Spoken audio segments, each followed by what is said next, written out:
Hello students, welcome back to Hindi class.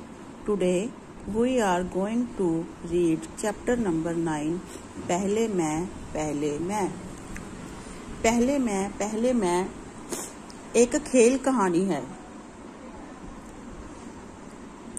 पहले मैं chapter एक खेल कहानी है। पहले मैं आपको इस चैप्टर के बारे में थोड़ा विस्तार से बता रही हूँ, ठीक है। तो हमेशा हम यह शब्द सुनते हैं, खेल भावना, सुनते हैं ना, खेल भावना। मतलब इसमें यह होता है कि पहले कौन खेलेगा और बाद में कौन खेलेगा, पर इससे कोई अंतर नहीं पड़ता, हार जीत से कोई अंतर नहीं पड़ता।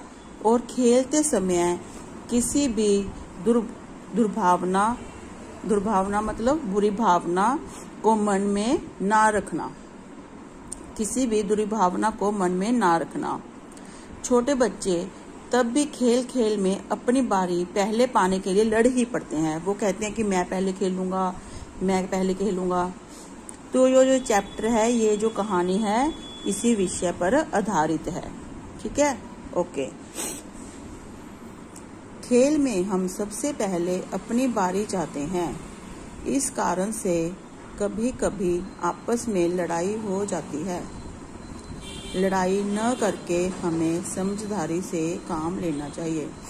तो इसमें भी यही बताया गया है कि खेल में हम सबसे पहले अपनी बारी चाहते हैं, कि हम कहते हैं कि पहले मैं खेलूंगा, और इसी तरह लड़ाई झगड़ा हो जाता है। परंतु हमें लड़ाई ना करके समझदारी से काम लेना चाहिए। रविवार का दिन था, सुहावना मौसम था। सुहावना मतलब सुंदर, सुखद मौसम था। बच्चों ने क्रिकेट खेलने का मन बनाया। सोना और हीरा दो टीमें बन गई। दोनों टीमों के 11-11 खिलाड़ी तय हो गए। सोना और हीरा नाम की दो टीमें बन गई, और उन दोनों टीमों में कितने खिलाड़ी थे? 11 खिलाड़ी थे। दीपक अंकल अंपायर बनाए गए। अंपायर जो खेल का निर्णय लेते हैं, डिसाइड करते हैं, फैसला करते हैं सारे खेल का, उसको अंपायर बोलते हैं, ठीक है। दोनों टीमें पहले बल्लेबाजी करने के लिए जिद करने लगी।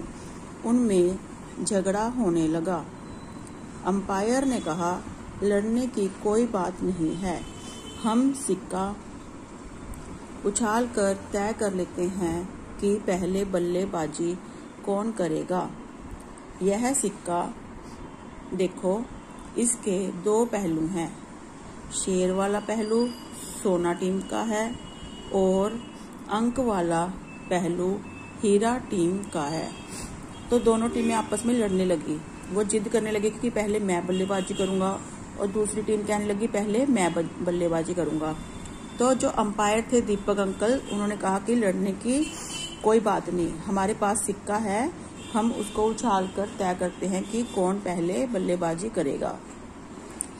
तो सिक्के यदि शेर वाला पहलू आया तो सोना टीम पहले बल्लेबाजी करेगी, और यदि अंक वाला पहलू आया तो हीरा टीम पहले बल्लेबाजी करेगी।